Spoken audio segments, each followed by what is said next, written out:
Muy buenas a todos, ¿qué tal? Bienvenidos a este nuevo curso para la plataforma Fading Shapes. Yo soy Julen, aka Esquercho, un placer. Aquí nos encontramos actualmente en Millenia Studios, en Valencia, donde trabajo como ingeniero de mezcla y mastering desde hace 12 años. En estos años he podido trabajar con distintos géneros musicales, como el rock, pop, música clásica, jazz. Quiero que entendáis que esa diversidad de géneros es lo que me ha permitido entender en su totalidad cómo funciona el sonido en el enfoque de la mezcla y el mastering, hasta actualmente dedicarme a la electrónica y sobre todo al techno. En estos vídeos os intentaré enseñar mi metodología, mi flujo de trabajo, mis técnicas, para que podáis intentar llevar vuestras producciones a un nivel superior. En esta primera parte del vídeo vamos a enfocarnos un poco a la filosofía en la escucha. Y diréis, ¿qué es esto de la filosofía en la escucha? Vale, esto es un poco como la parte más psicológica que podemos encontrarnos cuando estamos trabajando en una mezcla o un máster. Es una parte que para mí es súper primordial, dado que nos va a acompañar toda la vida en la toma de decisiones objetivas. Así que para eso vamos a darnos una vuelta y os sigo explicando cositas. Bueno, a esta primera parte también le podríamos llamar cómo no ser un p*** rayado en la música, porque a veces nos atascamos con cosas tan tontas, ¿no? Como pues, por ejemplo la toma de decisión de un plugin, pues, la cual seguramente sea el 0,2% importante de una canción, ¿no? De una mezcla o de la parte de la producción o el máster. Entonces, ¿cómo no ser un rayado? O sea, muchas veces los alumnos ahí en el estudio me dicen, tío, es que tienes razón, o sea, muchas veces nos agobiamos ahí con cosas muy técnicas, con enfoques de escucha muy detallistas y dejamos pasar lo más importante, ¿vale? Por ejemplo, yo para mí en una mezcla lo más importante son los volúmenes, que diréis, Julen, qué fácil, ¿no? Regular volúmenes de una canción. Sí, a ver, es fácil subir y bajar un fader, pero tomar la decisión de cómo de balanceado está el bombo respecto al bajo, por ejemplo, ¿no? El rumble de una canción, pues no es algo tan sencillo, ¿no? De luego conseguir atinar. Entonces, en esta primera parte sí que me gustaría hablar de la escucha crítica respecto a la escucha pasiva, ¿no? ¿Qué diferencia hay entre estas dos? Y que eso nunca se te tiene que olvidar mientras estás trabajando en un proyecto. Entonces, cualquiera de vosotros, me imagino que habréis escuchado, por ejemplo, vamos a coger de referencia el tema de Jeff Mills de Bells, ¿no?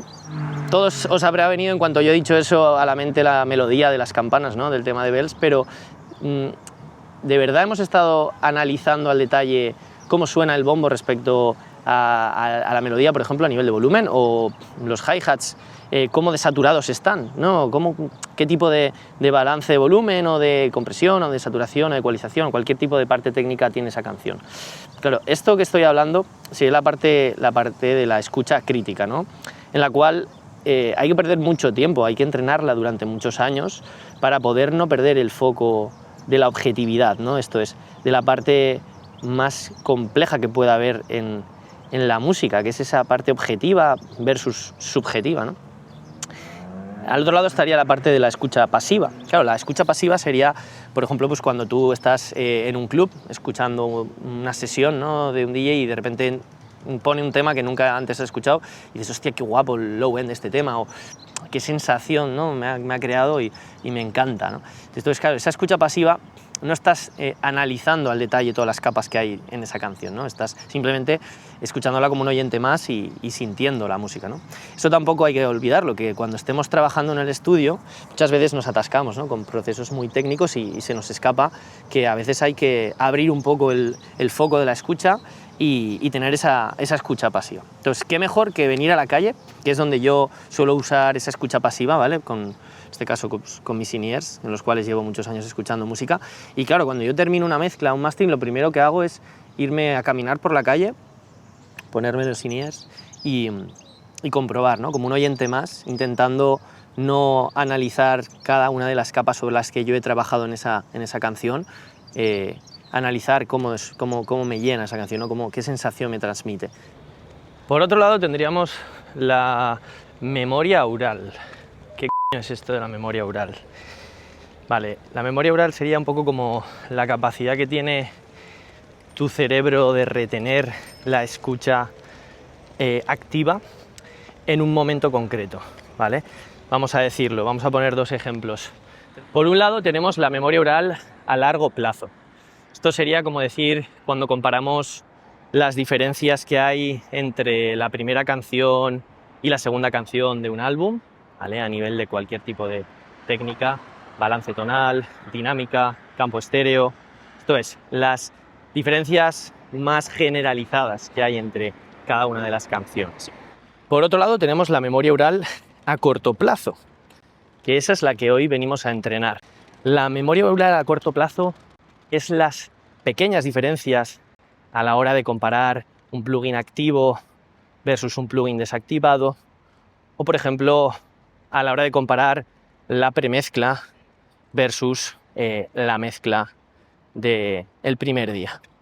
Esa capacidad que tenemos de retener información a corto plazo se puede ir entrenando poco a poco para conseguir retener más cantidad de tiempo y poder notar diferencias más pequeñas, ¿no? Más detallistas en una mezcla. Hoy vamos a entrenar este ejercicio con, sobre todo, ecualización, que sería la parte más importante de una canción en la parte de la mezcla, junto con los volúmenes. Así que estaréis ya con ganas de que os enseñe un poquito mi metodología. Vamos allá. Hasta ahora. Vale, en este primer ejercicio vamos a ver cómo funciona la memoria oral. Para ello os he traído aquí un track, el cual vamos a utilizar un ecualizador, pero sin que sepáis el qué estoy haciendo con él. Entonces reproduciré 8 compases, una opción, y la segunda opción con el ecualizador activado. Y entonces tendremos que ver si notáis alguna diferencia. Vamos a ello.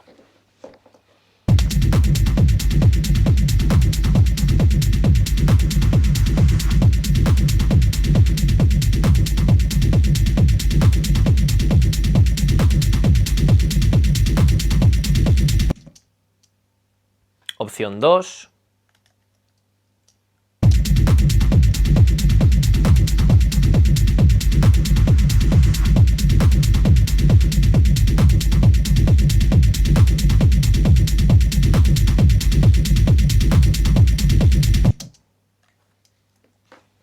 Vale, ¿habéis llegado a notar algo?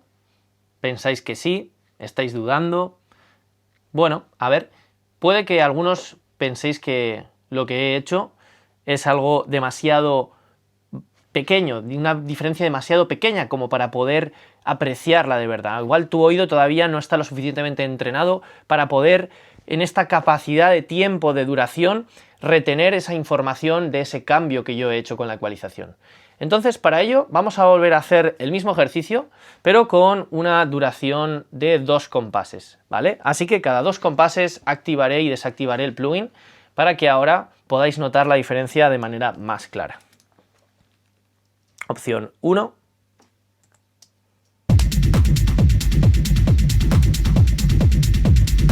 Opción 2.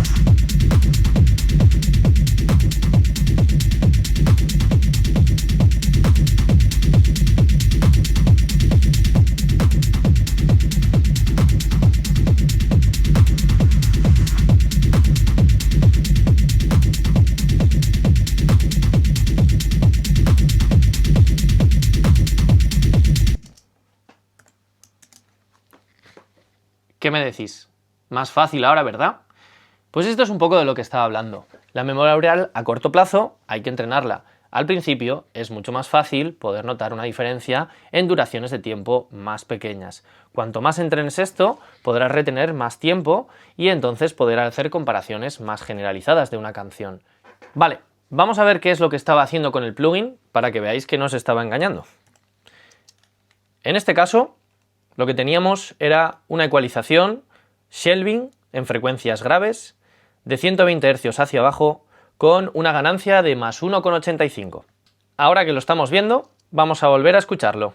Bypaseado. Activado.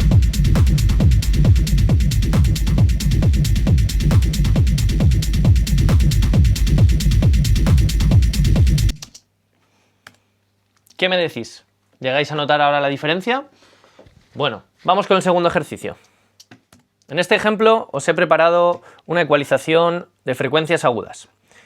Tenemos aquí, a partir de 9000 Hz, un shelving de más 1,85 decibelios. Vamos a comparar activado y desactivado cada 2 compases.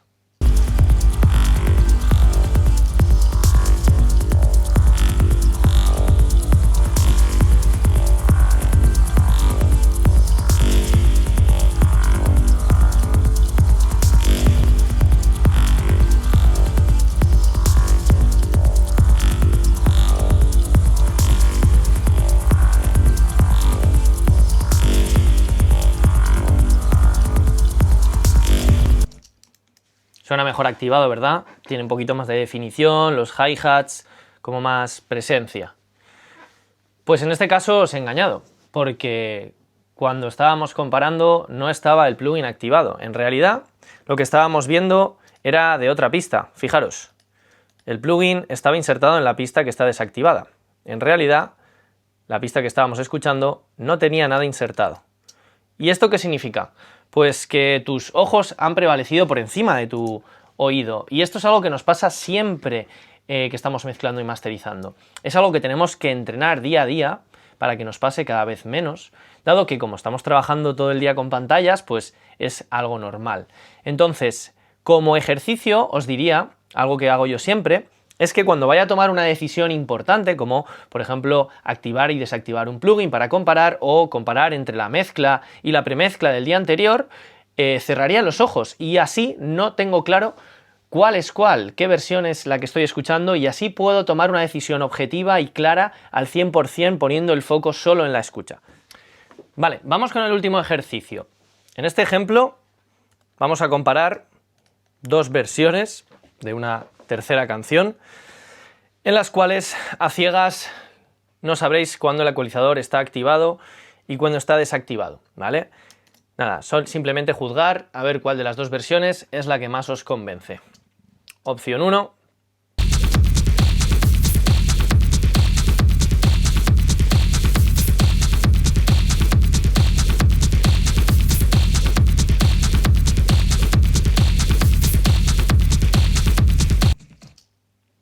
Opción 2.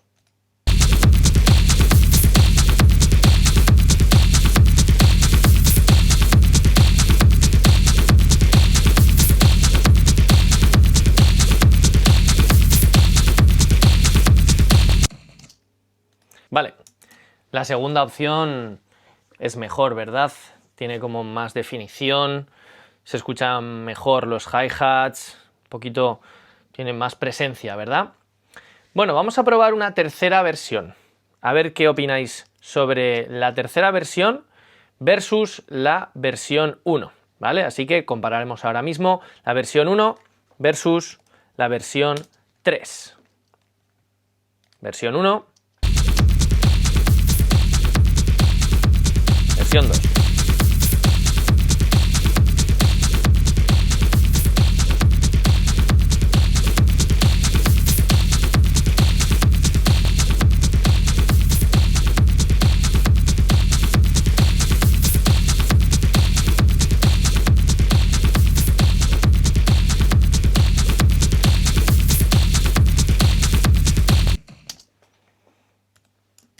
En este ejemplo, ¿qué opináis?